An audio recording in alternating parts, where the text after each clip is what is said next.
ಇಲ್ಲಿಗೆ ಯಾವ ದೇವ್ರು ಕೂರಿಸ್ತೀರಿ? ಇದು ಚೌಡಮ್ಮ. ಇಲ್ಲಿ ಚೌಡಮ್ಮ ಕೂರಿಸ್ತೀರಾ? ಅವತ್ತು ಪ್ರತಿಷ್ಠಾಪನೆ ಮಾಡೋದಾ? 25-26 25-26 ಹೂ ತಗೊಳ್ತಾ ತುಂಬ ಚೆನ್ನಾಗಿ ಬಂದಿದೆ ಕಣ. ಹೂನ್ ತಗೊಳ್ಳಿ.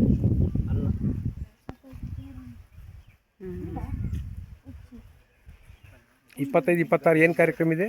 ಅದೇ ದೇವ್ರ ಪೂಜೆ. ಏನೇನು ಯಾವ ವರ್ಷಕ್ಕೊಮ್ಮೆ ಮಾಡ್ತೀರಾ ಪೂಜೆನೇ ಇದೆ ಹೇಗೆ? ವರ್ಷನೇ ಮಾಡ್ತಾ ಇರೋದು. ಇದು ಪ್ರತಿಷ್ಠಾಪನೆ ಮಾಡ್ತೀರಿ ಈ ವರ್ಷ? ಈಗ 2 ವರ್ಷ ಆಯ್ತು ರಾಮ ಅವ್ರು ತೀರೋದ್ಮೇಲೆ. ಪಾಪ ಅವನೊಬ್ಬನೇ ಮಾಡ್ತಾ ಇದ್ದಾನೆ. ಇದು ರಾಮ ತಿರೋದ್ಮೇಲೆ ಇದು ಮೊದಲನೇ ಸರಿ ಮಾಡ್ತಾ ಇರೋದಾ?